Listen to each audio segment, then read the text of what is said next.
Mbote Balandia émission Tolobela Mboka ezali Wabino Mireille la présentatrice et émission Nabino tozali à Kinshasa République démocratique du Congo. Alors pour nalelo toyambi Wabino moko azali membre ya résistant boyebi na kombo ya le King.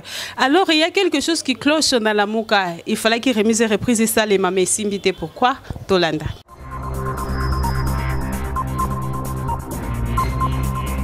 Mbote ndeko le King.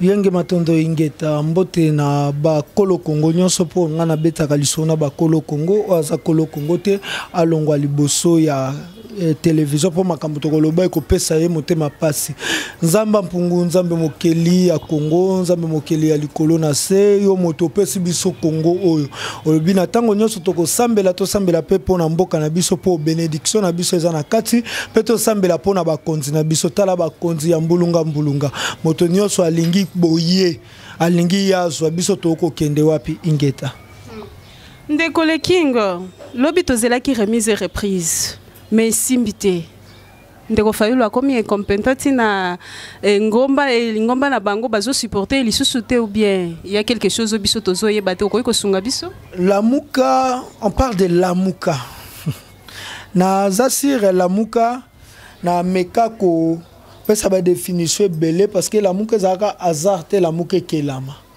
la muka déjà soko balusi la muka anagramme ya la muka okomona kamula soko zui la muka omona kamula kana la muka wana il fallait ekamula ba politicien belé et si ça ba carrière la muka wana tiba kriaka yango soko balusi la muka e okoma kamula na kamula wana moto oyo azama yelete la muka o baba mona lisanga wana eko kamula ye e silisi e carrière e boaki na fulu kaka na la muka wana soki obalusi yango okomona yango mukala te zoka ba lettre la muka balusa yango okomona anagramme babengaka anagramme na français ekomi mukala mukala eza nani mwana mosala ya baninga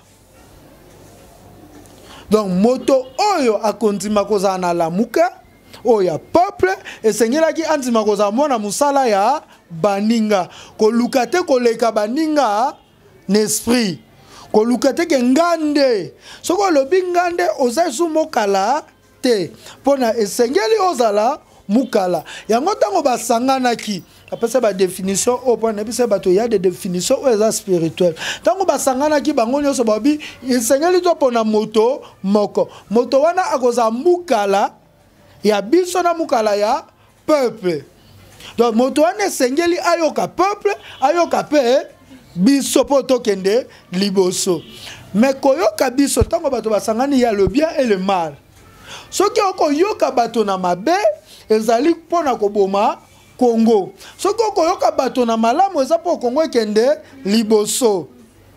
Soki okoyoka peuple na mabe eza po na koboma Congo. Soki okoyoka peuple na malamu eza po Congo ekende liboso. Bazwi mukala, babimisi mukala moko wazaki Martin Fayulu. Azande mukala. Kasi mukala te. Oko comprendre la muka ndeko. Tolo ba vérité, tolo ba vérité te po nini.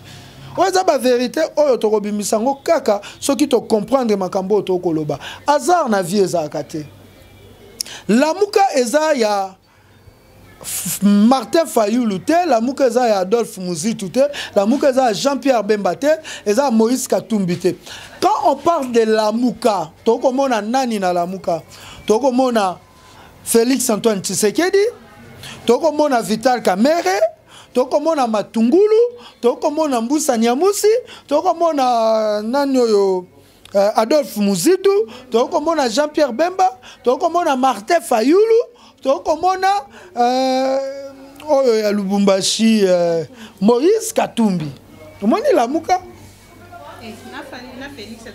kasi Félix azaki na la muka bakendaki Genève azaki déjà la muka wana ebandeli ya la muka. Donc parmi les fondateurs ya la muka, Félix Tshisekedi aussi membre fondateur ya la muka. Vital Kamerhe est membre fondateur ya la muka. Matungulu est membre fondateur ya la muka. On comprend, Félix P. membre fondateur ya Lamuka. Bato o batikala na Lamuka baza membre fondateur ya KHT. Mais Félix na vite quand même baza membre fondateur ya Lamuka. Pour même Bible ya lobi sika mi balé mi sato basangani naza na million na bango. Il y a un esprit au bato ba dégager. Na esprit Lamuka, on va voir une partie ya esprit Tshisekedi eza na kati. Une partie esprit Kamere eza na kati. Une partie donc chacun aza na partie na ye. Mais batika kokomisa Lamuka eloko moko eza privé. Yango ngai Trésor King na sengi na ba leader wana tout Lamuka ekufa. Pourquoi ekufa? Quand émission na kolakisa pourquoi ekufa? Esengeli moto na moto akende na parti na ye abanda kosala makambo etali parti na ye batika ko distraire peuple. Na kati ya Lamuka. Bon lelo yo Jean-Pierre Bemba Outso fête 22 ans ya MLC. Longonya na Igwe. Jean-Pierre Bemba ta akeye alobi na kombo ya Lamuka ta alobi na kombo ya MLC. Alobi MLC esengeli e diriger Mboko. Ngako to na fandi na mituni. Qui a demandé qui avait accepté l'impossible? C'était pas Jean-Pierre Bemba? Qui a fait qu'aujourd'hui, Robert Roy, tant que tu as les Robert Roy, les quoi, les Robert Roy soient considérés comme des Congolais. C'était pas Jean-Pierre Bemba, tu vas dire 1+4. Jean-Pierre Bemba est Sengela qui a vice-président de la sécurité, mais il y a que Repona, ce qui finance.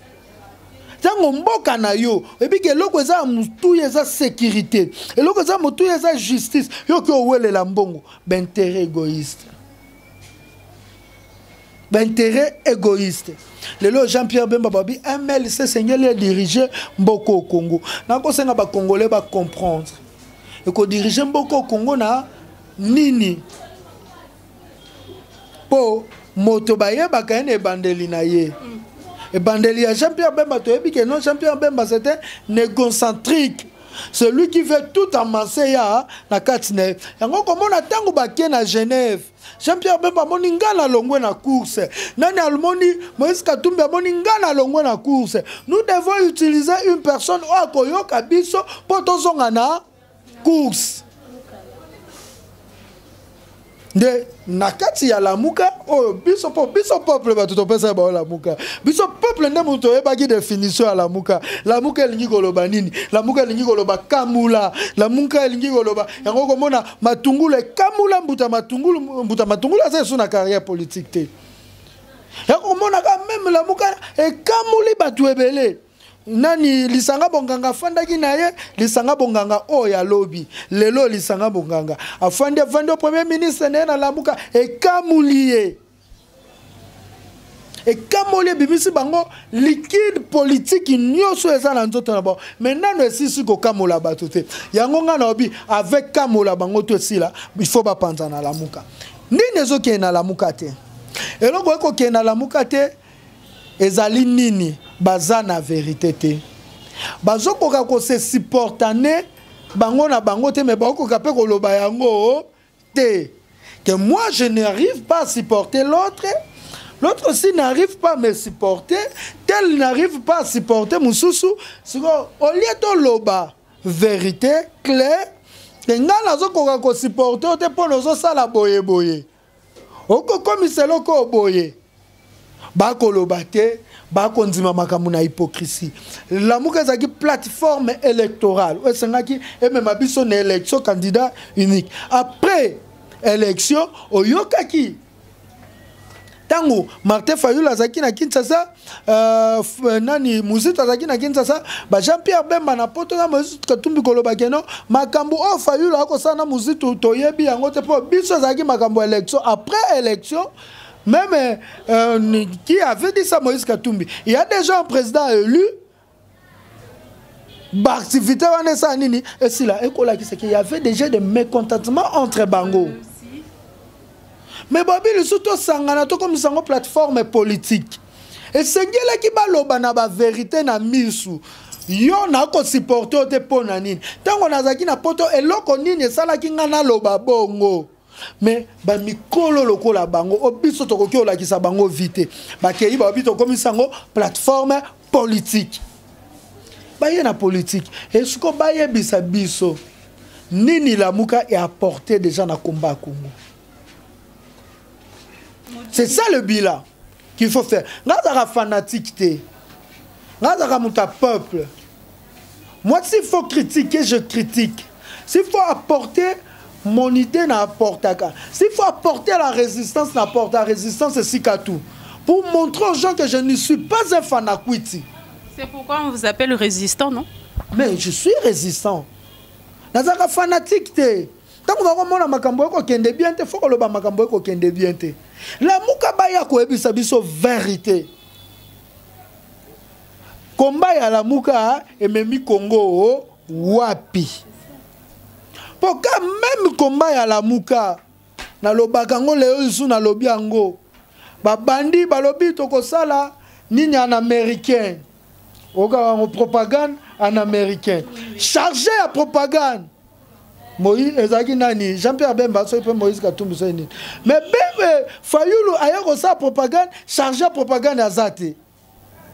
Propagande en américain. Oh ba propagande promettait que ba congolais salama quitté. Et comme tu comme on a F Bazaïba, Muzitu na président Martin Fayulu. Déjà départ il y a la Moukezaki Mabé depuis Genève. N'habite ce bateau bago sosola. Tout le monde a un fanatisme. Accord il y a Genève. Et l'Obini. Accord il y a Genève. Intérêt à peuple congolais accord à Genève Ezaki Nini. Parce que je dis à tous ces politiciens là, au Basignaki, bango tout Basignaki, Mouta Signaki Tazakité. Ceux qui étaient les autres Lobaki, non, Vital Kamerhe base Lobaki, Félix Tshisekedi base Lobaki, mais ils ont d'abord signé. Tous ces politiciens, ils ont d'abord signé. Tout comprendre. Ceux qui ont pour intérêt à la Congolais, sans que la base Loba, et sans que la base Nini, va se prononcer. Que tout le monde ait toyé awa, et ça intérêt à Moutou boye. Parce qu'on ne peut jamais accepter combat à la Mouka, à pouvoir pour 2 ans, organiser des élections comme à Boy. Ce qui peut les lois, que le président Fayulu, qui est président de la République, a créé le trouble. Toi, tu penses que Fayulu allait faire 2 ans, c'est nini? Alors, on a pouvoir. Vous savez, qui est quitte à Bokonzi, Moutayega pour 2 ans à organiser des élections, Jean-Pierre Bemba comme président, Mouenani Katumbi comme président. Tu dois réfléchir le roi Abatou. Quelque part, il n'y a pas d'hasard dans la vie. Si aujourd'hui Félix Tshisekedi est là dans la tête de pouvoir, peut-être il y avait un désordre pourrait se créer.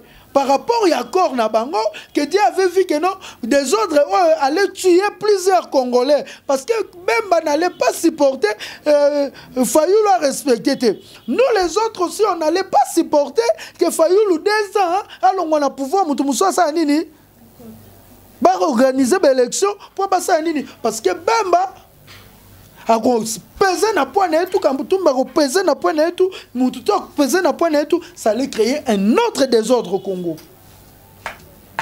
Le départ de la Mouka. Tu réfléchis le roi Abatou. Tu réfléchis le roi Banyamate. Tu réfléchis Kibo Moto sa nini et ça là bas Congolais.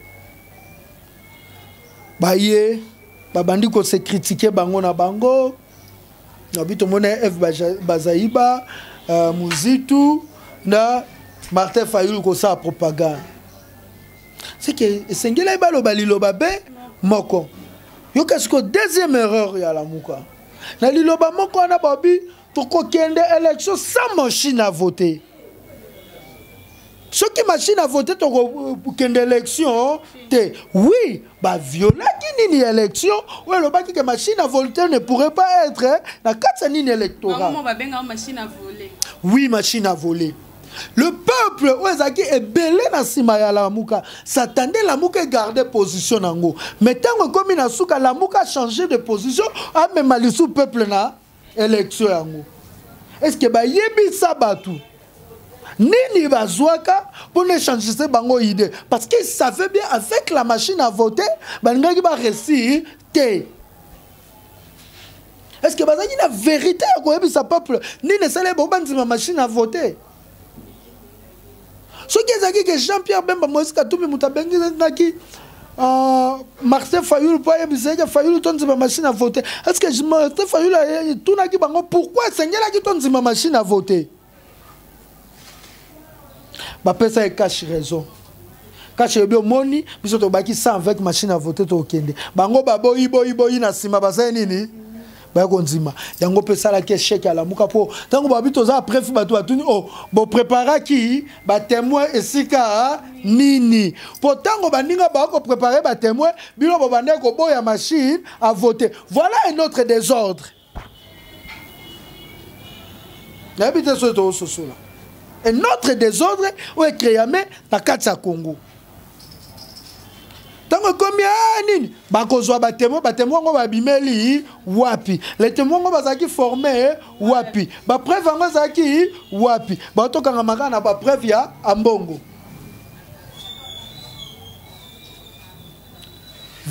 réseau malamu ezaka oyo oyebi yango ya moninga mosusu te mais lelo la muka ya lelo pire distraction na misu ya ba congolais parce que la muka ya lelo yo ekosa leloko te parce que congolais comprendre démarche wana na lobite ke batu tout o baza la muka baza mabe ndepe na lobate ke no batu tout o baza cash baza mabe to batu tout baza FCC baza mabe ba misu ça ba raison na bango o bazala bazala kuna malgré malamu na bango.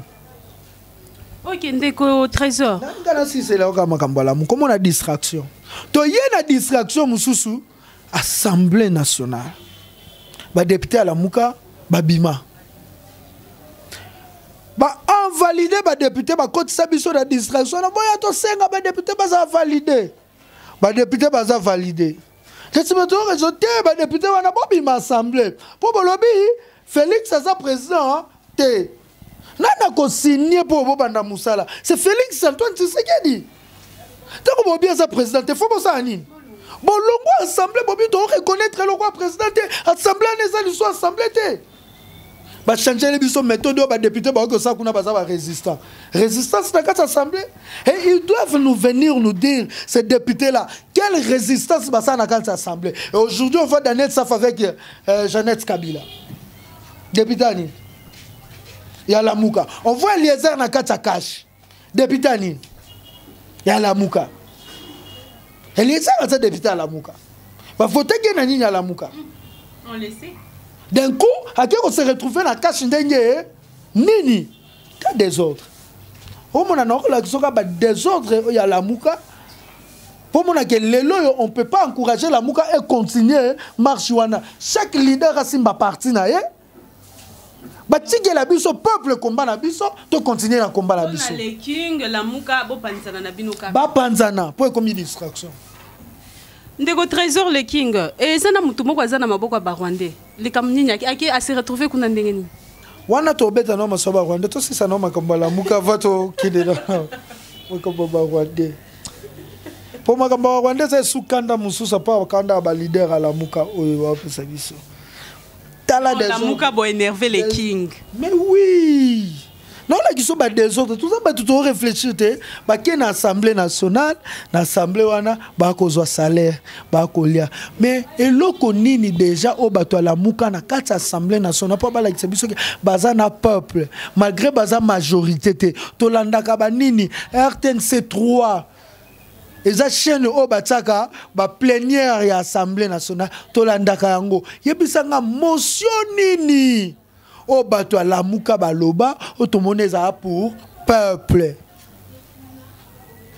exacté juste là netinga na mona ba député wana ba ko sale lote ba kepo na mbongo na bango ba kepo na ba intérêt na bango yango lelo ko mona ba Daniel Safu na este akei pe ba ko loba ke bazana nini ya sécurité na département ya sécurité oza ekambami na Jeannette Kabila somo Zoé Kabila ebi ko tanga français te Zoé Kabila ba pese papier so tanga ba reka ba pese na biso Jeannette Kabila tanga papier soki Daniel Safu za mayele comment ko tika Jeannette Kabila diriger yo et banda nini wana ya sécurité wana et ça man assemblée nationale bala kisabiso ba porta déjà sécurité sika nini au peuple rolobake non bato wana ba lobela biso pe kim la sécurité ki ya nini na région na biso to ye lisu muta la muka musu Christelle Vwanga donc ba touche ba osimbisa ba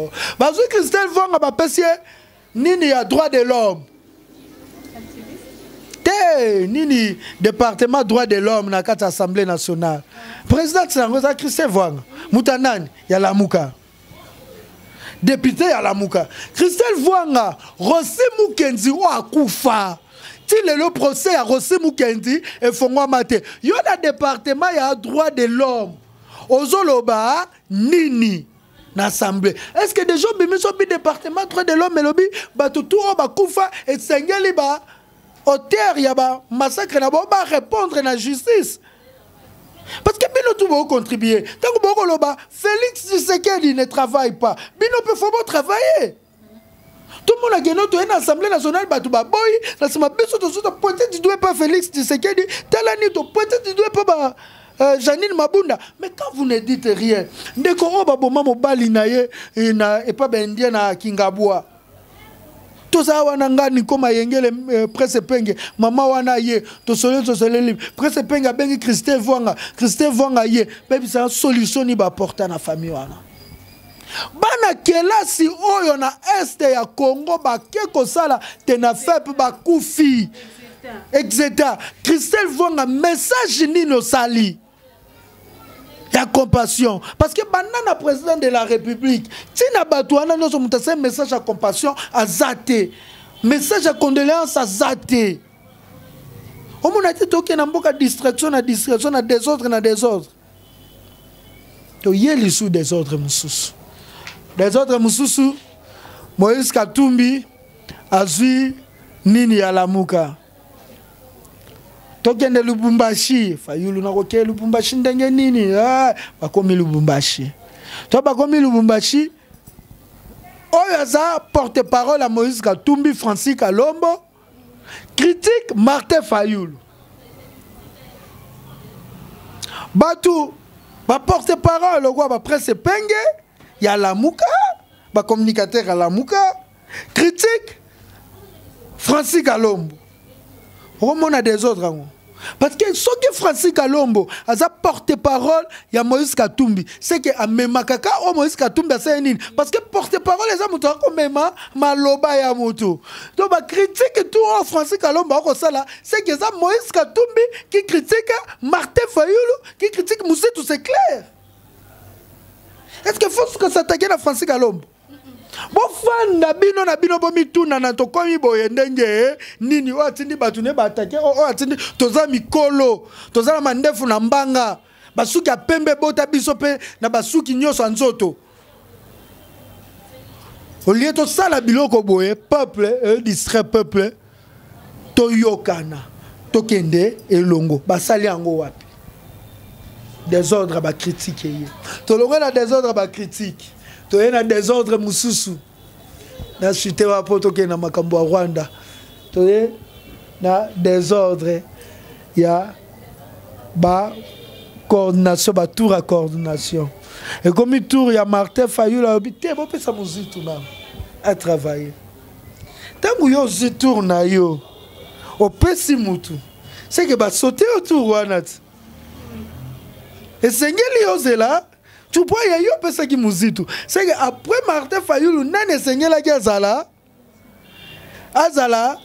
coordonnateur. Moto et sengela ki azala coordonnateur. Après Martin Fayulu, yende moto, il faut qu'il ne reçoive. Et bonga wana. Et ça le roi likelema. Ngala rolinga yo zui, obi tour na ngabo pesa mutu boye. Na sima tour ezaki yangai, lalia mutu mususu aki role bo sotengai po yo ya kozongolia. To réfléchir to tika ba sentiment Mouzito a sali 2 mandats ya coordination ya Lamuka apporter nini na boko Congo na 2 mandats na ba manifestation mi balé marche moko le 17 janvier manifestation mi balé ya marche na oyo ya meeting ya Fayulu sala na Sainte-Thérèse on a le bec discours on est qui discours au peuple congolais bandé ko zelate ba te belé ba critique ngai baza décès pendant ngai to baza décès pas muta pesa miti discours ngam tu na pesa discours basa tandaki ne discours wana peuple ndé muta za qui déçu donc et yes go des autres wana et comme oyo ba tindi ba représentant n'était o ba tindi ba représentant n'était moi ni sala ma rebinze reprise sala maté bo bengi ba journaliste ba ye o lele ko sala maté mais bo za mikolo ba leader à la muka bo za ba mikete bo za mikolo. Quand vous n'arrivez pas à diriger la muka, un pays comme le Congo, vous allez diriger ça?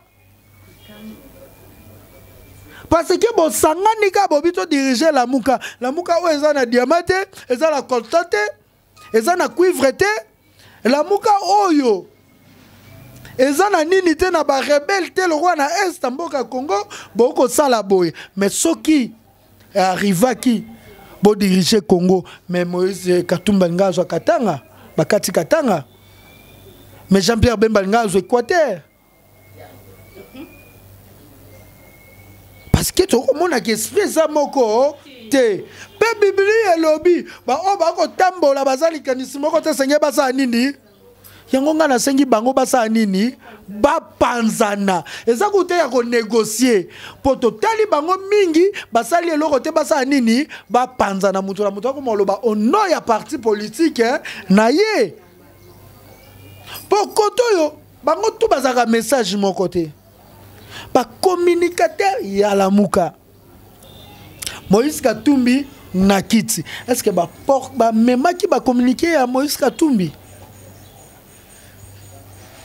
Jean-Pierre Bemba na kiti est-ce que ba mema ki communiquer à Jean-Pierre Bemba et ko lese ba ninga mususu ah c'est que ba communicateur ana bazaka ya batu bena batu boy lo ba vérité so ba to batamboli nzela moko bazali kanisima ote basa nini ba panzana poto boy lobito ya ko pesa bino bokonzi bo mema mboko na balkanisation po lelo yo il y a une balkanisation o pe ko sala malakata la muka tango bataka tanga balobi bilo boboya ya Moïse Katumbi ya la Kinshasa ya za peu populaire koto c'est une balkanisation la mukazi.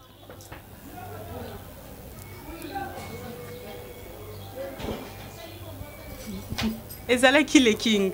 S'il vous plaît la muka vraiment bozo tambola nzela moko te bo panzana ngate iye mutalo. Ba panzana bona lobi ngole awa na loba jona ndako muzitu na kata ndako muzitu je dis ba panzana. Et puis papa muzitu lobi na ba 21h na zobenga numéro moko ezo suka na 63 na suka oye yamba téléphone tenebi ke ozaki peut-être choqué mais yamba ka pe téléphone pour ba journaliste eza musala na biso toza na posa ba information message na sima au sein ou bien l'équipe par Steve qui voit. Oui, na tindela qui même voice, mais a réagi quand tu es peut-être à nous choquer. Toyamba qui le king résistant. Alors le problème en est que remise et reprise to zela qui parce que biso nyonso bato après to zela qui wana caméra na biso eroté que zela qui wana meto zaki dessus to satanda qui na auto mona quitté. Julio mutoto na moni bato ba comme luka wa Steve qui voit ta ngana yeka na bimina ki ipo makamba bongo to na zuka des interviews na bimina ki makamba bongo na umela lisute. Ah, tinga ça déçu. Maman, mutu azaka déçu, mutu ayebi suka makambu te.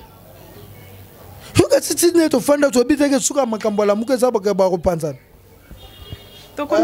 Yoka nisi, tango na bande ko bisa batu liboso ke Vital Kamerhe n'est pas l'ami de Félix Tshisekedi.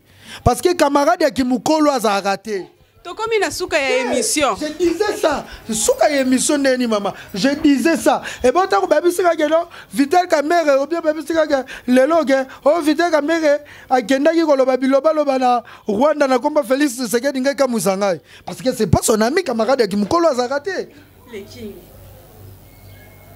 Quand je disais que non est mboka Congo ko kende lelo so est que na loba na zetonné et ko sangande passeport bobi tout ce qui est révélé est condamné mais to ko révélé ba makambo ba ko linga ko condamner ngote ba ko linga ba bimisa biso ba prophète to ceux qui prophète na biso ba imposer au qui c'est que ba ko ma benga biso ba prophète Trésor King Bukele Oh, le king, prophète, le king, à lobby, et la mouka vraiment beau panzana mutu à se concentrer na partie. Attends, lobby te bako panzana. Pour déjà ba et à prophétie.